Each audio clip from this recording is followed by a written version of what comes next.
What is Bigfoot? A myth? A legend? A hoax? Or a real flesh and blood creature? What about the reported sightings of Bigfoot? They can't all be misidentified animals. And how is it that most Native American cultures have stories about Bigfoot? After 2 separate sightings of a Bigfoot type creature, I needed answers. I have now been researching Bigfoot for over 15 years, and I feel that my journey has just begun. Hi, and welcome back to the channel. Today we're back in our research area. I was not going to be back here until sometime later this weekend and to pick up the cameras, but I got a report from someone this morning, so I come down here to check it out. And the scenes this morning when I come down here and met with the guy who had the incident, he was sitting right over here in this on this rock fishing, him and his wife and 2 other people, and they were out here fishing, talking, you know, whatever the fishermen do. And this guy told me, he says he kept hearing something over here on the other side of the little area right here, and he couldn't never see anything.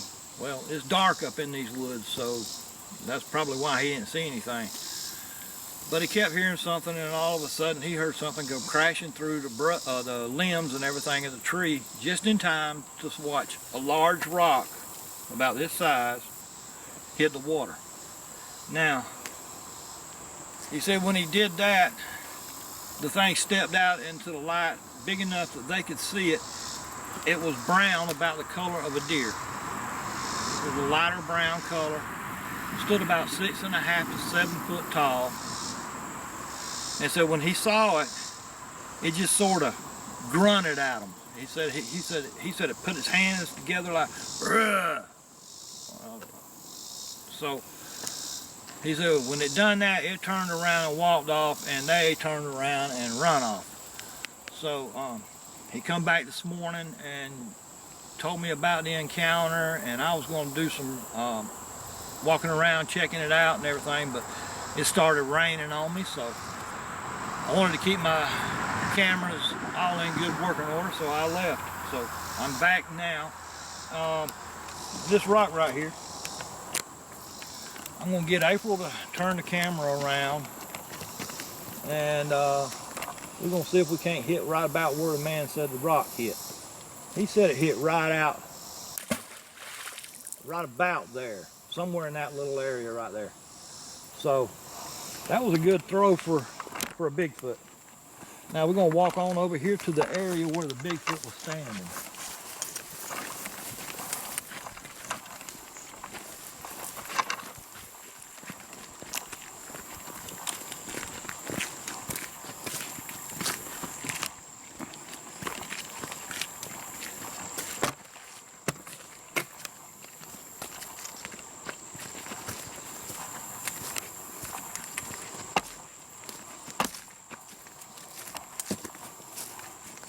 Now he said that the Bigfoot was right in this area right here. So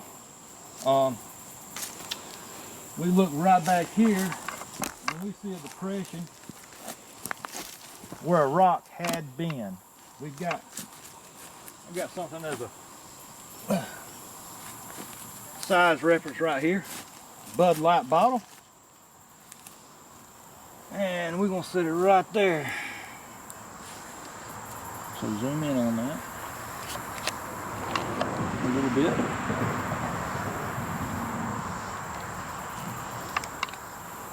Okay. Now let's move it back up. All right.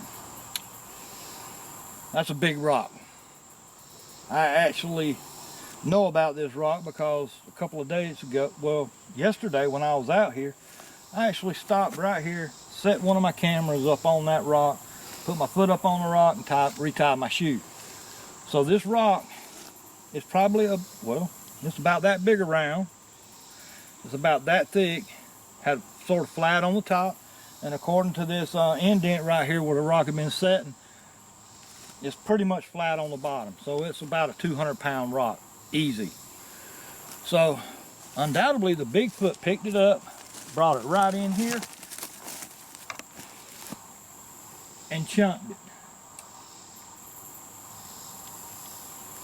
But I don't see anything, any place where a rock went through there. I mean, there's no broken limbs where it went through, but that doesn't mean that it didn't happen right like that. They said that they saw it, the Bigfoot standing right here. Now, to make sure that this is all plausible and all, I'm going to ask April to please step back over there to the rock and see if she can videotape me. Barely can see you. Okay, I'm only 5'9". Imagine 7 foot. Can you see the hand? Yes. So he was right here. Very plausible. It's amazing to me how he didn't walk over here to the clearing and throw the rock in. That would have, you know, that would have exposed him a whole lot more, I reckon, so he didn't do that. Standing right there, throwing the rock over into these bushes right here, and then it hit in the water. He probably throwed that rock 40 foot. One thing I wanted to check out in this little area right here, there is no indents where footprints are. There's a little bit of disturbed area right here, but I can't tell what done that. I also looked around the edges of this, looking for maybe a place where the Bigfoot dug his fingers in around the rock to pull it up, and I don't see nothing like that. But it's possible that there were little ledges on that rock that he could grab a hold of without having to dig himself into it. But there is really no other signs of any kind of activity around this. And right back over there is where I put my first trail camera. So I just wonder if he might be a little bit irritated about that. But the rock's right out there. And it's a big rock.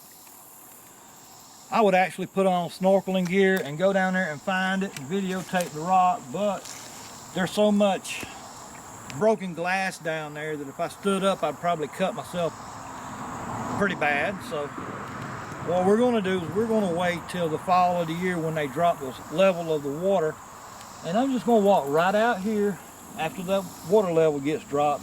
It'll be easy to walk right back here, and there'll be a rock right out there, I'm pretty sure.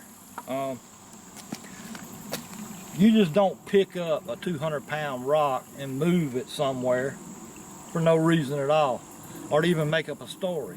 But that rock's gone. It was there yesterday. I know because I put my foot on it. So we wanted to do this video, let you keep y'all updated on what's going on in our research area, and when I get a report, I want to check it out as soon as possible. Sunday afternoon, if it's not raining, I hope to come back down here and pull up the cameras. Now, I've questioned myself about this. I've wondered, did the Bigfoot get upset because somebody put cameras in his area? Is that what he was upset about? Or was he playing with these people? Was he like, hey, y'all watch this? You know, it could be that.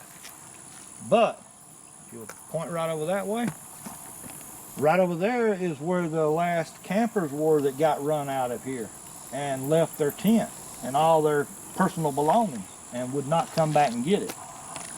So we may be in the area of an aggressive Bigfoot. But we're going to get on out of here now. I don't want to stir nothing up, but we'll be back in a couple of days to pull up them cameras that I put out yesterday. I just wanted to keep y'all informed on what's going on out here. Thank you for your time. Thanks for the new subscribers. We appreciate it very much. If you like this video, give it a thumbs up, and tell your friends or people that you know that might be interested in this kind of thing. We are trying to build the channel, and this is the best way to do it. Thank you. I hope you've enjoyed this video. If you did, please like and subscribe. And tell your friends. Also find us on Facebook, Alabama Georgia Bigfoot Research Group.